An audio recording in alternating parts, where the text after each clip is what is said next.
अस्सलाम वालेकुम नाज़रीन, आप देख रहे हैं नसीम ज़हरा एट पाकिस्तान। कल पाकिस्तान का बड़ा दिन है। जो नवाज शरीफ साहब हैं 3 साल 11 महीने के बाद वापस लौट रहे हैं।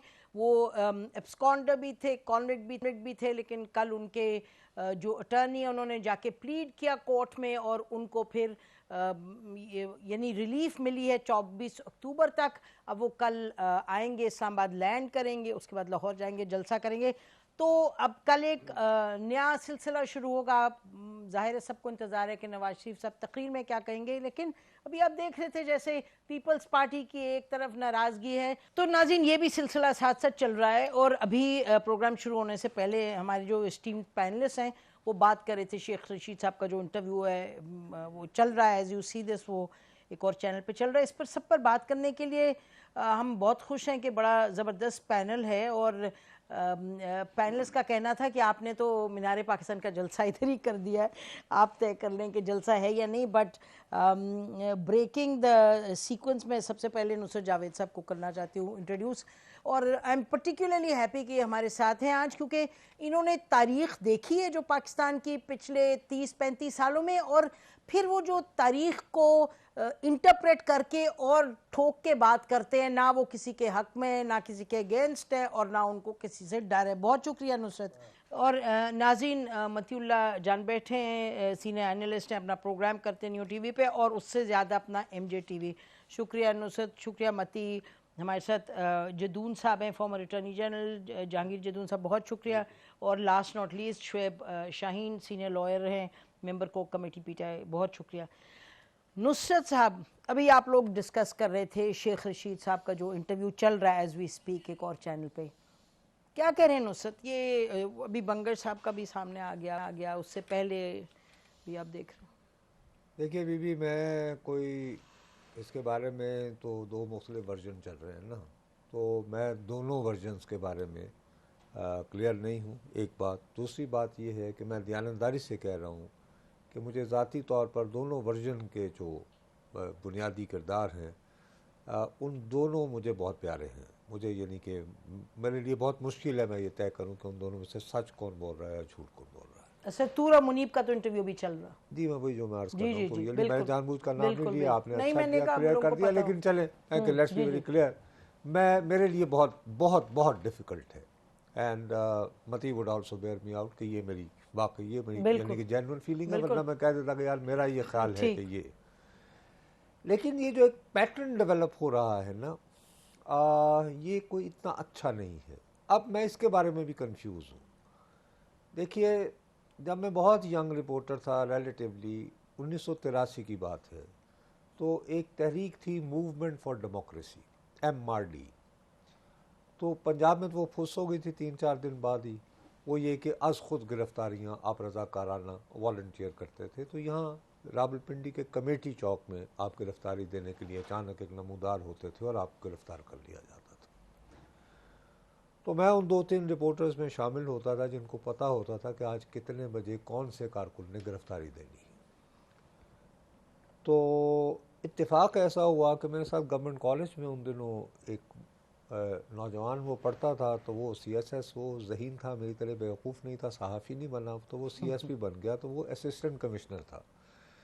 तो मैं उसके दफ्तर में जाता तो वहाँ पे पता चलता कि बड़े नुमाया नाम हमारी सियासत के वो फरमाइश ये कर रहे होते थे कि यार हमारे पे दबाव है कि हम गिरफ्तारी दें, आप हमें पहले पकड़ लें तो मैं यहाँ उसके घर रहूँगा।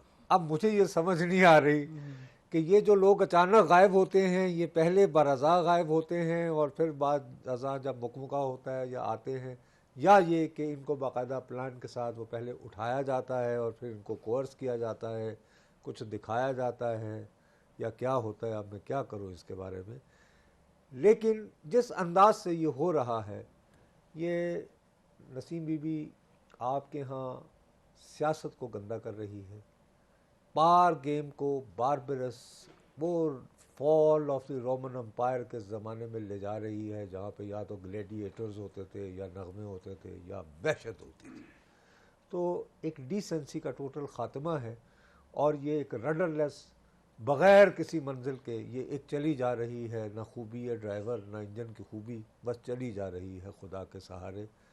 We are a directionless nation, और हमें शर्म आनी चाहिए कि नाम नहाद हम कहते हैं कि हमारे यहाँ एक तहरीरी आइन भी है और कानून भी है और माशाल्लाह बहुत बड़े बड़े कानूनदान भी हैं, लेकिन आखिर में हम ये देख रहे हैं, जो हैरान होता है कि एक आदमी गायब हो जाता है, उसकी फैमिली रोती पीटती है, फिर उसके बाद वो अचानक आते हैं और वो गिनवाना शुरू करते हैं कि कैसे उन्हें कहाँ कहाँ मुल्क की मोहब्बत को वायलेट करते एक साहब दिखाई दिए, जो किसी ज़माने में हुब्बुल वतनी का आखिरी अलामत समझे जाते थे। सादिक और अमीन तो उन्हें कह ही दिया था साकिब निसार साहब ने।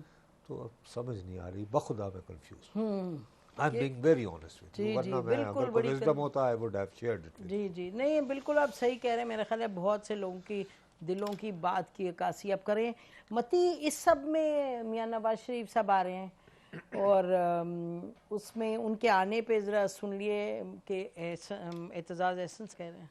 मेरा ख्याल था ऐसा फैसला हो ही नहीं सकता। एक मुजरिम को जिसका मकाम ही जेल है, उसको आप उसके खिलाफ वारंट को गिरफ्तारी की जो हिदायत दी हुई है ट्रायल कोर्ट ने उसकी, और एक पूरे फैसले के बाद उसको आप इस तरह शाहाना अंदाज से उसकी रिसेप्शन होगी, खिताब करेगा जलसे को आके। जी मती, देखिए बैरिस्टर एतजाज़ एहसन जो बात कर रहे हैं वो तकनीकी एतबार से दुरुस्त है, मगर एक रोज़ पहले ही मेरी एडवोकेट हामिद खान से बात हुई जो पीटीआई के रहनुमा हैं, इमरान खान के बहुत करीब हैं। बिल्कुल, उन्होंने ये कहा कि ये जो नवाज शरीफ को गिरफ़्तारी से रोका गया है, उनकी गिरफ़्तारी से नैब को, तो ये अदालतों का स्वाबदीद होती है कि जब कोई मुजरम या मुल्ज़म सरेंडर करना चाहता है तो उसको ये अदालतों की मर्ज़ी है कि उसको एयरपोर्ट से गिरफ़्तारी से रोका जाए ताकि वो अपने आप को अदालत के सामने सरेंडर कर सके। तो ये हामिद खान साहब ने कहा और मैंने उनसे बार बार पूछा कि क्या आप इसको एक गैर आइनी और गैर कानूनी अमल कहेंगे या फ़ैसला कहेंगे कि जो इस्लामाबाद हाई कोर्ट ने नवाज शरीफ को गिरफ़्तारी से रोका है नैब को और कहा है कि वो 24 तारीख को अदालत में पेश होने तक उनको गिरफ़्तार न किया जाए। एडवोकेट हामिद खान बहुत क्लियर थे, उन्होंने कहा कि नहीं, मैं ये बिल्कुल ये नहीं कह रहा कि ये गैर आइनी और ये गैर कानूनी है, मगर उन्होंने ये ज़रूर कहा कि ये जो कुछ भी हो रहा है ये तयशुदा है कि ऐसे होना है। तो हामिद खान साहब दोनों बातें कर रहे हैं, but at the same time जहाँ पे उनके मुताबिक सवाबदीद का मामला आ जाए तो वहाँ पे ये कहना बहुत मुश्किल होता है कि ये गैर कानूनी और गैर आइनी है। ये तो होगी कानूनी और गैर आइनी जो भी मामलात हैं। मगर अगर आप मेरे से ज़ाती तौर पे मैं अगर ये कहूँ कि नवाज शरीफ साहब की जो वापसी है वो वैसे ही है जैसे उनकी रवानगी हुई थी, जैसे वो जेल में गए थे, जैसे वो केसेस पनामा के बने थे, जिस तरह के माजी में फ़ैसले हुए थे।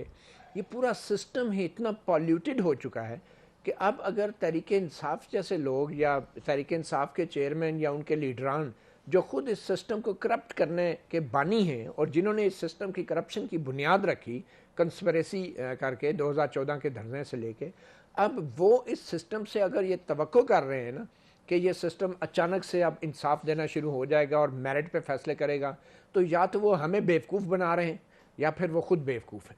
तो ये तो बिल्कुल ही कम से कम तहरीक इंसाफ की तरफ से ये बार बार कहना कि अब डील हो रही है और अब इस्टेब्लिशमेंट जो है सब कुछ तय कर रही है, ये उनके मुंह से अच्छा नहीं लगता। मैं ये बात कर सकता हूँ क्योंकि हम तसलसल से एक बात करते रहे, नुसरत जावेद साहब कर सकते हैं, कुछ वकला कर सकते हैं, लेकिन कम से कम पीटीआई के लोगों के मुंह से ये बातें अच्छी नहीं लगती। और अब ख़ास तौर पे आप देखें ये वही लोग हैं जो अब प्रेस कॉन्फ्रेंसों में बैठ के इमरान खान को शैतान तक भी कहते हैं, इमरान खान के बारे में कैसे कैसे अल्फाज इस्तेमाल करते हैं और कहते हैं 9 मई के बाद ये उनके लिए मुमकिन नहीं है और ये सोच तब्दील हो चुकी है। तो इन लोगों के मुंह से क्या हम सिस्टम की हम डार साहब ने भी तो हुदैबिया पे बहुत कुछ एग्जैक्टली डार साहब ने मेरा मतलब कहने का कि जो जिन सर्कमस्टांसेस में लोग गए, देखे ना सुप्रीम कोर्ट ये कह चुकी है कोई भी बयान जो है वो अगर पुलिस के सामने दिया जाता है तो वो अदालत के सामने काबिल कबूल नहीं होता, उसकी वो अहमियत नहीं होती जो कि अदालत के सामने बयान का होता है। तो ये तो फिर प्रेस कॉन्फ्रेंसेस हैं, ये तो फिर इंटरव्यूज हैं जो हम देखने जा रहे हैं। और आज आपने कहा शेख रशीद का इंटरव्यू भी चल रहा है, तो सवाल ये पैदा होता है कि ये सब कुछ करवा कौन रहा है। ये एक बुनियादी चीज़ है और मेरे ख्याल में अभी भी ये सब कुछ वही करवा रहे हैं जिनको इमरान खान अपना सियासी माई बाप कहते थे और जिनके बारे में इमरान खान कहते थे कि ये हमारी टेलीफोन जो टेप करते हैं ये हमारी हिफाजत और हमारी सिक्योरिटी के लिए करते हैं, और जिनको इमरान खान को पता होना चाहिए क्योंकि फिर मुल्क कैसे लेगा। देखे ना, और ये सारी बातें ये अभी भी वो हो रही हैं। और इसलिए ये कहना कि अब जो कुछ हो रहा है गलत है, मेरे ख्याल में ये कहना इस वक्त बड़ा मुश्किल होगा, क्योंकि ये जो कुछ 2014 से हो रहा है वो गलत है। लेकिन हम अगर तो इससे अभी फौरी तौर पे हम ये फैसला नहीं कर सकते कि नवाज शरीफ की वापसी जो है वो गलत है या उनको जेल ना जाना गलत है। ये सब कुछ तब सही होगा कि जब इस मुल्क में इलेक्शंस हो जाएंगे और उसके बाद से हम फिर वो पुराने आईनी और कानूनी पैमाने जो हैं उनको आजमाना शुरू करेंगे अपनी सियासी क़यादत के लिए और इस्टेब्लिशमेंट के लिए। जी, ये बिल्कुल 100% बात दुरुस्त है जो आप कह रहे हैं कि जो जिन्होंने इसका हिस्सा बने नुसरत, जो हम देखते रहे 3 दहाइयों से, वो कितना, और ख़ास तौर पे 2014 से वो नहीं कर सकते। लेकिन हम बहैसियत पाकिस्तानी वो जो अभी नुसरत बिल्कुल रोना रो रहे थे वो रो सकते हैं। जी जदून साहब फरमाएं आपके मियां नवाज शरीफ साहब के तो हमारे दोनों पैनलिस्ट कह रहे हैं ये अब कोई अरेंजमेंट का ही हिस्सा है जो कि आ रहे हैं और जिन हालात में आ रहे हैं, तो कितना कि लोग इनको वेलकम कर लेंगे। अब देखें, लोगों का तो नहीं पता, वो तो कहते हैं बहुत बड़ा जलसा होगा, लेकिन जो सामने एक चीज़ होती है वो तो हम तो उसी को देख सकते हैं। जो पीछे चीज़ें हो रही है वो तो मतलब एक ख्याल होता है कि ये हो रही है, लेकिन उसकी एविडेंस हमारे पास कोई नहीं होती। अब जो सामने चीज़ें हो रही हैं, जिस हालात में उनकी बेल हुई है, तो जिस तरह मती ने सारी चीज़ें गिनवा दी, मैं टाइम ज़्यादा नहीं ज़ाया करना चाहता, लेकिन तारीख़ में जुडिशल हिस्ट्री में कभी ऐसा नहीं हुआ कि आप मॉनिटरिंग जज बनाएं और वो जज हो गई, आपने हफ्ते को भी दलाल लगानी है, संडे को भी लगानी है, मुझे रिपोर्ट करना है डेली कि क्या प्रोसीडिंग हुई है। उस दिन सुप्रीम कोर्ट में यही केस लगा, सारे सीनियर वकला थे। चीफ जस्टिस साहब ने पूछा है कभी इस तरह हो सकता है कि सुप्रीम कोर्ट का एक जज दूसरे जज को ये ऑर्डर दे कि आप इम्प्लीमेंटेशन बेंच में बैठो और फिर अगर ना काम करे तो मैं उसको कंटेम्प्ट इशू कर सकता हूँ। तमाम वकला ने कहा ये नहीं हो सकता। अब इस केस के अंदर आप इसकी हिस्ट्री देखें ना, तो जिस तरह इन्होंने कहा है पहले ये वो काम हुआ है, इस तरह वो काम रिवर्स हो रहा है। वही चीज़ें जो है ना, वो एक जैसे अदले का बदला हो रहा है। बाजवा भी बता चुके और हम तो विटनेस होते थे। देखें अदले का बदला है, पहले इंजीनियरिंग हुई है, अब रिवर्स। अब अदले का बदला है ना। देखें, एक ऊपर भी एक निजाम काम करता है, वही लोग वही जज, मैं खुद पर्सनली इनके पास गया, असल ऊपर तो नहीं कह रहे लेकिन यहाँ का ऊपर कह रहे हैं। अच्छा, वही यही जज, मैं उनके पास गया, मैंने कहा जी ये बिस्कांडे से ही बनती। बिस्कांडे से मतलब एक बंदा अपने आप को कंसील कर रहा है और आप उसको, अब नवाज शरीफ तो सारी दुनिया को पता है इंग्लैंड बैठा हुआ, जजों ने कहा नहीं वो आएंगे नहीं, डिसमिस जाए, अपनी नहीं हो सकता। अब वही ऑलमोस्ट एक मेंबर तो बेंच के वही थे, तो वो पर देखें आप रिलीफ उन्होंने दिया है। वो कहते हैं हमारी डिस्क्रिशन है, डिस्क्रिशन उन्होंने एक्सरसाइज की है, वो लीगल है, इलीगल नहीं है किसी को। और फिर दूसरी बात ये कि इसमें नैब ने कंसेंट दी है, पहले से हाजिर थे बगैर बुलाए, कंसेंट दी है ना। अगर एक बंदा प्रोसिक्यूशन कहती है मैं प्रोसिक्यूट ही नहीं करना चाहता, कल को अगर ट्यूसडे को आगे कह सकते हैं 426 पे हमें कोई इतराज नहीं है, तो उनकी सजा भी सस्पेंड हो जाएगी। जी शुएब शाहीन साहब, इस सब रौनक में मुझे ये बताएं, अगर जज साहिबान का अपना फैसला था तो ये क्यों कहा कि हम सिर्फ नैब की वजह से ये आर्डर कर रहे हैं और 8-10 लाइनों का आर्डर करके फारे हो गए। वो कहते हैं हमें पावर है, हम ये आर्डर कर रहे हैं। हमारे एक रीसेंट पास्ट का एक आर्डर है, ये अभी कुछ 3-4 महीने पुराना आर्डर है। आसिफ साहब हैं हमारे member Punjab bar council, elected representative हैं। जस्टिस शहजाद गेबा सीनियर प्यूनी जज हैं, उनके साथ उनकी तलकलामी हो गई, 1 महीने की सज़ा हो गई। हमने इंट्रा कोर्ट अपील फाइल की, वहाँ ऑब्जेक्शन ये लगा कि आप सरेंडर करेंगे before police and jail authorities, वहाँ से रिपोर्ट आएगी कि यू हैव सरेंडर्ड और सेंटेंस में आप चले गए हैं, फिर हम इंट्रा कोर्ट अपील फिक्स करेंगे। हमसे लेकर आए सुप्रीम कोर्ट में। सुप्रीम कोर्ट ने जस्टिस तारिक मसूद साहब आथर जज हैं इसके, उन्होंने पुरानी जजमेंट अदनान केस की 2015 है, सीएमआर 3 मेंबर बेंच की जजमेंट है कि एक कन्विक्ट के लिए surrender before a court of law is not the purpose, surrender before the jail authorities and police is the purpose.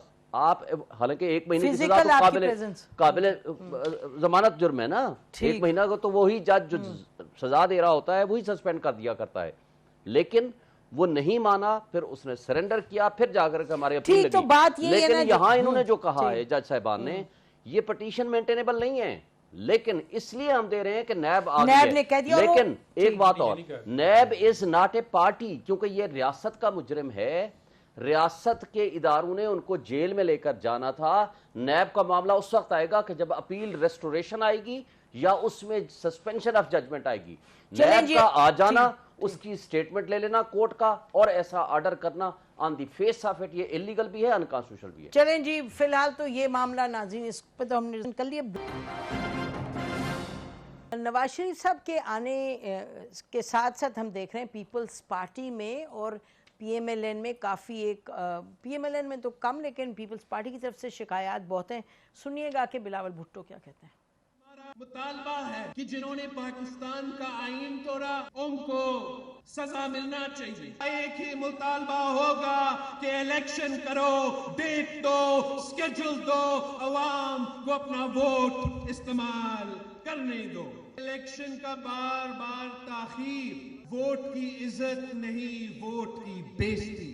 Pakistan की इलेक्शंस को रोके गए हैं एक शख्स की वापसी। जी अच्छा नुसरत, क्या हो रहा है जी ये? नसीब हम जब जवान हुआ करते थे ना और कानों में नए नए आए थे हेडफोन और म्यूज़िक सुना करते थे और आशिकी उन दिनों बहुत हुआ करती थी, तो उन दिनों एक गाना बहुत मशहूर था, इट्स इल्यूजन टाइप, पता नहीं उसमें हम बड़े तो पाकिस्तान की सियासत इस वक्त एक थिएटर है और बुरा थिएटर है, एब्सर्ड थिएटर है। This is Samuel Beckett's theatre. ये कोई हाई क्लास यानी कि शेक्सपियर वाला, यानी मैं आई एम नॉट सेइंग कि बेकेट का थिएटर जो है वो उस तरह, उसने अपने तौर पर एक थिएटर ऑफ एब्सर्ड में एक रियलिटी देखी है लाइफ की, ठीक है ना जी। ये दो नंबरियां हो रही हैं हर तरफ से। इस वक्त पाकिस्तान के सियासतदान, जिसमें जेल में बैठे हुए साहब भी शामिल हैं, जो बड़े बहादुर और जरी समझ रहे हैं, इन तीनों में एक रेस है कि मुंतखब अनवारुल्लाह काकड़ कौन होगा। They are all willingly work as second fiddle to real masters of this country, let's face it. और इस मुल्क में मैं दूसरा शेर भूल रहा हूँ, यानी दूसरा मिसरा भूल रहा हूँ। मुनीर नियाजी साहब का एक शेर था, काश के मुझे ख्याल आता मैं देख लेता, कि था मुनीर आगाज ही से रास्ता अपना गलत, 1985 से जस्टिस मुनीर साहब जो लिख गए हैं वही आज कानून है, वही हमारा कानून है। 55 भाई 1954 में ना, हाँ, 54 आप कह रहे थे 85, मौलवी तमीजुद्दीन, जी जी जी ठीक है ना। जी, बिल्कुल। और वैसे ये बड़े बड़े पाटे खान अभी जो हाल ही में जो गए हैं, mister Bandial, good to see you वाले, उस वक्त इंसाफ नहीं था, ऐसे आए थे, जेल से बुलाया था जैसे क्लिंटन आया था बनवे के जरिए, याद है, यूं रोमते हुए विद प्रोटोकॉल। मुझे बताइए पाकिस्तान के रोजाना कितने हजारों लोग तो बेगुनाह पकड़े जाते होंगे। क्या आज तक किसी चीफ जस्टिस ने कहा कि उस बंदे को, साम शहरी को पकड़ा? ये अशराफिया की लड़ाई है। नवाज शरीफ हो, गुड टू सी वाले हो, उनके भी वो फोन पे कहते हाँ एकम वक्त मार्शल्ला भी तो नहीं लगाते। ये तो मुल्क का आलम है, मैं और आप यहाँ क्या बेचते हैं? बेहक हमारा मेरा और आपका नसीम कोई हक नहीं है, हम गुलाम रियाया हैं, हम रियाया हैं। और आप यहाँ पे संजीदगी से बैठकर आप भी डिसेप्शन फैलाने में आप और मैं भी गुनाहगार हैं। मैं और आप जो डिस्कस कर रहे हैं, हम ये लोगों को बावर करवा रहे हैं कि पाकिस्तान में आईन है, पाकिस्तान में कानून है, पाकिस्तान में आपको और मुझे को हक है, और नहीं। और हमारे ये जो नाम निहाल लीडर हैं ये है कि सर जरा चेक तो करो। अब ये होना चाहिए कि इश्तहार आना चाहिए बाकायदा, जरूरत है एक वजीर आजम की, कद उसका इतना हो, ये क्वालिटीज़ हो। और यहीं के एक यूनिवर्सिटी है, नाम लेते हुए मैं अल्लाह माफ़ करे, वहाँ कम अज़ कम उन्होंने 3 महीने का गवर्नेंस का कोर्स भी किया, तो अल्लाह खैर सके। National security council. तो बाकी वो नहीं भी जीत रहे होंगे, हम उन्हें जितवा देंगे। 2018 में जितवाया गया था ना, अब जितवा दिया जाएगा। लेकिन हम बेचारे इस गुमा में मुब्तला हैं कि नवाज शरीफ साहब को जितवाया जाएगा शहबाज शरीफ को, नवाज शरीफ को नहीं नहीं नहीं। बाकी ड्रामा है, देखते रहिए। अल्लाह एंड ऑफ स्टोरी। नहीं देखे ना बात ये एक नहीं, लोगों को धोखा एक हकूक और आइन और छोटी सी चीज हम अपने डिफेंस में जरूर कहेंगे कि जो आप बात कह रहे हैं ना, हम बहुत यहाँ करते हैं, यानी कि सबको जो तमाशा है, मेरा ख्याल है हम नहीं कहते कि तमाशा नहीं है। नहीं मैं भांडबाजी नहीं आप लगे रहे प्रोग्राम में मेरी नौकरी लगे, अल्हम्दुलिल्लाह। नहीं हम तो नुसरत जो आप कह रहे हैं ना, अब आप कह रहे हैं ना, और आप हर चैनल पे यही कहते हैं कि ये असल नहीं है। आप यू से दिस, आई हियर यू से दिस, और सच बात है, और हमारी जिम्मेदारी है ये बताएं जो हकायक हैं। अनफॉर्चुनेटली वी हैव टू से दिस। तो शुएब शाहीन साहब, आप अपने आप को यानी कि आपकी पार्टी किसी से अबतर नहीं समझ सकती, बेहतर नहीं समझ सकती, सभी इस हमाम में नंगे हैं। देखें, आप अगर माजी में चले जाओ तो 76 साल से ये ड्रामा जो कुछ हो रहा है, मुझे इस पर इत्तेफाक है। लेकिन मैं आज कहता हूँ, हमने मुशर्रफ के खिलाफ भी तहरीक चलाई। मेरी फर्स्ट पटिशन थी इफ्तिखार मोहम्मद चौधरी साहब के लिए। मेरा भी नहीं, मैं पीटीआई की बात कर रही हूं। मैं पीटीआई की तरफ आ रहा हूँ। मेरे खिलाफ भी बहावलपुर का वारंट ऑफ अरेस्ट जारी हुआ। हमारे कई लोग जेलों में भी गए, कई लोग शहीद भी हुए। लेकिन खुदा की कसम उठा कह रहा हूँ, जो आज घुटन का माहौल है, जो आज जुल्म जब बर्बरियत का माहौल है, यह हमने मुशर्रफ के ज़माने में नहीं देखा। We were the front line पे हम खड़े थे ना, हर तहरीक में, हर मौक़ू पे, हर मौजू पे खड़े हुए थे, और हमारे कई लोग गिरफ्तार भी हुए। कभी किसी के घर पे चादर चार दीवारी की पामारी इस तरह नहीं हुई जो आज हो रही है। इस तरह नहीं होता था कि लोग उठाएं जाकर मीडिया हाउसेज में बिठाएं, इस तरह का तशद्दुद करें, ये सिचुएशन क्रिएट कर दें, लोगों के बच्चियों को उठा लें। आज 6 महीने से 6.5 महीने हो गए, खवातीन की एक केस में जमानत होती है, दूसरे केस में उठा लेते हैं, दूसरे में होती है, तीसरे में उठा लेते हैं। 15 दफ़ा जमानतें हुई हैं, 25 दफ़ा जमानतें होती हैं, वो नहीं छोड़ते। आज परवेज़ इलाही बैठा हुआ है। मुझे ये बताएं, इसी जस्टिस मियां गुल हसन औरंगजेब ने और justice Sarbab Ahmad Tahir Islamabad high court वालों ने कहा, आपको जितनी दफ़ा भी जमानतें चाहिए हम दे देंगे, लेकिन रिहाई तब मिलेगी जब प्रेस कॉन्फ्रेंस करोगे। ये इन्होंने कहा है, ओपनली कहा है, कोर्ट में कहा है, पब्लिकली कहा है। क्या ऐसे माहौल को हम इस पुराने माजी के माहौल में लेके जा सकते हैं? मुझे बता दें। ठीक है, गॉट योर पॉइंट। आपने यू मेड योर पॉइंट। नहीं, बस एक से you made your point very clearly. मुझे जाने दे मती, क्विकली इस पे क्या करेंगे आप, ऐड करें। देखिए, बात तो दुरुस्त है कि हालात दिन ब दिन बिगड़ते ही जा रहे हैं। कुछ लोगों के हालात बेहतर होते हैं, मगर अक्सरियत के हालात ख़राब ही होते हैं और बदतर ही होते हैं। मीडिया की घुटन का जहाँ तक ताल्लुक़ है और सियासी घुटन का ताल्लुक़ है, मैं एग्री करता हूँ शोएब शाहीन साहब से, मगर मैं इनको ये भी याद दिलाना चाहूँगा कि ये जो मौजूदा सियासी घुटन है और मीडिया की घुटन है, इसमें सबसे बड़ा हाथ खुद इनके मौजूदा लीडर का है। जिस लीडर ने इतनी स्पेस कंसीड की है इस्टेब्लिशमेंट को कि आज वो उनके लीडरान वो किस मुंह से इस्टेब्लिशमेंट के ख़िलाफ़ कोई बात करेंगे या खड़े होंगे, क्योंकि वो अच्छी तरह जानते हैं कि वो जिन शराइत पे, जिन फाइलों को, जिन वीडियोस को देखकर वो सियासत में आए थे और उन्होंने अपने सियासतदानों, अपने सियासी मुखालफिन को बलिया मेट किया था, हाँ, तो अब उसके बाद वो किस मुंह से इस्टेब्लिशमेंट के ख़िलाफ़ बात करेंगे। तो इसलिए हम देख रहे हैं कि एक तो यकीनन ये जो प्रेस कॉन्फ्रेंसें होती हैं या जो टीवी पे इंटरव्यूज़ होते हैं, इतना अरसा सियासतदान लापता रहते हैं, अदालतों के लिए भी बड़े अफसोस का मुकाम है, मीडिया के लिए भी अफसोस का मुकाम है, जो हम ऐसे लोगों को बड़े बेशर्मी के साथ, माजरत के साथ नसीम हम इंटरव्यू करते हैं और ये जानते बूझते हुए कि भाई ये फ्री एजेंट नहीं है, और उनको स्टूडियो में बिठा के हम उनसे ऐसे सवाल कर रहे होते हैं कि जैसे एक सियासतदान से बात कर रहे हैं, हालांकि वो कह दी हैं।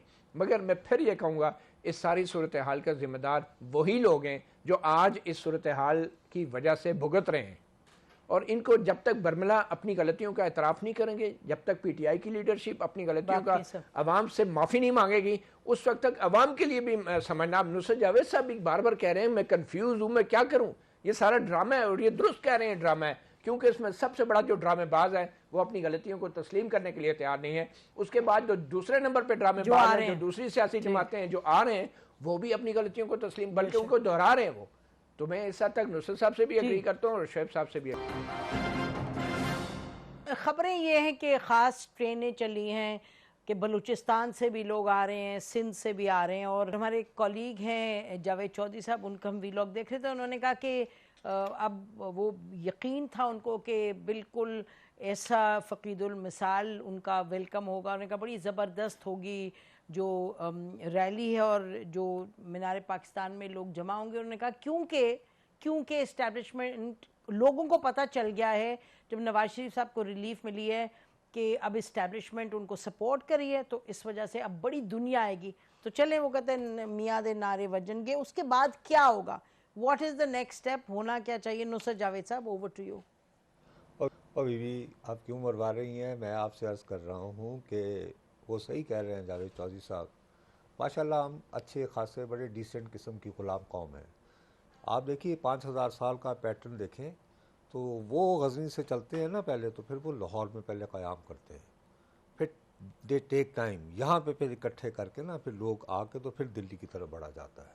अच्छा, आप दिल्ली की तरफ तो बढ़ने की गुंजाइश नहीं है, आप ये कि लाहौर से इस्लामाबाद फिर हम आते हैं ना जी, ठीक है ना। तो लाहौर में माशाल्लाह बिल्कुल ये जड़ा जिते उहदे नाल, तो जब पता चल जाए ये होता है, यानी कि लाहौर के और बल्कि रावलपिंडी के जितने भी पुराने शहर हैं, वहाँ पे बहुत सारे कुछ घर थे जो कि जुआ करवाने की वजह से मशहूर थे। तो जाहिर है थानेदार को वो मंथली देते थे, तो इसको वो कहते हैं थानेदार ना रल के गुंडे बने हुए हैं। तो यहाँ पे वज़ीर आज़म बनने के लिए आप थानेदार के साथ आप पहले मिलते हैं, तो पहले सेम पेज पे कोई और था, आप किसी और को लाना मकसूद है। और मैं दयानतदारी से कह रहा हूँ कि वो शख्स नवाज़ शरीफ नहीं है। नवाज़ शरीफ का चेहरा दिखाया जाएगा बंदे इकट्ठे करने वोट के लिए, गेटर तो वोट लेने के लिए। इकबाल मंजन वाला एक लाहौर में बड़ा मशहूर होता है, सुनहरी मस्जिद के नीचे बैठता था, वो कहता था कि मैं अभी आपको एक सांप दिखाऊंगा जो हवा में उड़ता है। वो इसमें आधा घंटा मसूल रखता था और उसके बाद फिर वो कहता था कि ये मंजन कीड़ा निकाले। तो ये नवाज शरीफ साहब इस तरह इस्तेमाल होंगे, आखिर में शहबाज शरीफ को बिठाने की कोशिश होगी और वो वज़ीर आज़म होंगे और मियाँ साहब हाथ मारते रह जाएंगे। और शायद वो खुश होंगे, चलो यार बड़े भाई को दे दी लेगेसी। मेरा ख्याल है कि कम फरवरी मार्च मियाँ साहब को पता चल जाएगा कि उन्होंने नाल पंजाबी आला हाथ हो गया। बस मैं इसके अलावा कुछ नहीं। जिदून साहब जी, अब जो इन्होंने बातें की, अब ये तो प्रोडिक्शन है इनकी, अब बड़े एक्सपीरियंस जर्नलिस्ट हैं, लेकिन अब देखें ट्रांसपेरेंट इलेक्शन होना चाहिए, जो हम चाहते हैं फेयर एंड ट्रांसपेरेंट इलेक्शन हो, वो रिस्पॉन्सिबिलिटी इलेक्शन कमीशन की नज़र नहीं। अब देखें ना, आप और क्या कर सकते हैं, आपकी पार्टी तो चाहती है इलेक्शन हो, सारे लोग चाहते हैं इलेक्शन हो, और जो कहते हैं अभी इलेक्शन 90 दिन में अंदर हो, वो उन्होंने खुद CCI पे साइन किए हैं जब जाके पीयूष पार्टी ने, वो कहते हैं जी फलाने दिन, तो आखिर में उनको पता था कि CCI में अगर वो अपोज करते हो सकता है इलेक्शन टाइम पे जाते, लेकिन उन्होंने डिलिमिटेशन के लिए खुद कॉन्सेंट दी है, और जो उसकी ज़रूरत नहीं थी, डिलिमिटेशन कॉन्स्टिट्यूशन के अंदर रिक्वायरमेंट ही नहीं थी, लेकिन उन्होंने कॉन्सेंट दे कि अभी कहते हैं जी 90 दिन के अंदर इलेक्शन हो। हमारा वे फॉरवर्ड यही है, हालात तो जो उन्होंने बताए उससे कोई आई एम नॉट डिसएग्री। और अभी जो हालात है, आपको लग रहा है कि लेवल प्लेइंग फील्ड है for everybody? Level playing field election commission का मैंडेट है, उसको चाहिए। नहीं लग रहा है आपको ये है? अब तो अभी इलेक्शन होंगे तो पता चलेगा लेवल। अभी फील्ड तो अभी इलेक्शन फील्ड देखे ना, उनको अगर आपको लेवल प्लेइंग फील्ड लग रही है, ये बताएं। 18 में चेयरमैन तहरीक इंसाफ को इंतखाबी मुहिम लीड करने की इजाज़त नहीं थी, इस दफ़ा नहीं उन्हें, यानी नवाज शरीफ को नहीं थी, इस दफ़ा उनको नहीं होगी, तो लेवल प्लेइंग फील्ड वो हो जाएगी। हाँ सही बात है। साइकिल मिल रही है आपको या बल्ला मिल रहा है, ये तो बताएं। हमें बल्ला ही मिलेगा, वो तो ऑलरेडी डिसीजन हो चुका है, ऑलरेडी उस पर डिसीजन हो चुका है, डिसीजन हो चुका है, उसके खिलाफ इन्होंने अभी तक वो फैसला अनाउंस कर दिया है, लेकिन लिखा नहीं अभी तक इलेक्शन कमीशन ने। हम ये कहते हैं कि देखें, आपने लेवल प्लेइंग फील्ड की बात की, हम कहते हैं कि हमें फीड दे दें, लेवल हम खुद कर लेंगे। हम ये कहते हैं हमें जिंदा रहने का मौका दे दें, सांस लेने की गुंजाइश दे दें, बाकी हम इलेक्शन खुद लड़ लेंगे। लेकिन जो कुछ हो रहा है मुझे बता दें, तशरीह कर दें, सांस लेने का मौका, तशरीह 2-3 पॉइंट्स बता दें, मैं फिर मती सिंपल। लोगों के ऊपर इतना जबर, जुल्म, बर्बरियत का माहौल में क्या कौन इलेक्शन लड़ेगा? और ऐसे माहौल में जो इलेक्शन होगा, कौम या दुनिया उसको मानेगी? ऐसा इलेक्शन दुनिया छोड़ें, पाकिस्तानी मानेंगे, पाकिस्तानी मानेंगे ऐसा इलेक्शन, और इन हालात में इलेक्शन। अच्छा खलाई मखलूक आई थी आपके अच्छा सुन लें, 2018 में मुझे बताएं कितने सदाकत अब्बासी, कितने उस्मान डार, कितने शेख रशीद, कितने लोग उठा करके उनसे प्रेस कॉन्फ्रेंस कराई गई थी? नहीं, वो वैसे ही क्या हुआ। लेकिन आज जो कुछ हो रहा है, ये तो माजी की कोई तारीख नहीं मिलती। ये आपको बता दें, जब उस वक्त हो रहा था और हम कहते थे लोगों से, जो करता धरता थे, वो कहते थे ये बच्चे हैं, वो कहते ये बच्चे हैं जो ये अगर पार्टी आप नुसरत साहब आपने भी सुनी होंगी ना ये बातें कि जी आप लोग ऐਵੇਂ ही शिकायत कर रहे हैं। मुझे ये बताएं, आज जिस तरह हो रहा है, हाँ वो नहीं वो ये तो नहीं होना चाहिए। नहीं, कोई डाउट ही नहीं है इसमें। सही, इसके जरिए इलेक्शन का माहौल वक्त से पहले आप मुतनाजा कर देंगे। इस मुतनाजा इलेक्शन के नतीजे में जो हुकूमत आएगी वो 6 महीने साल भी नहीं चल पाएगी। चलें जी, मती के पास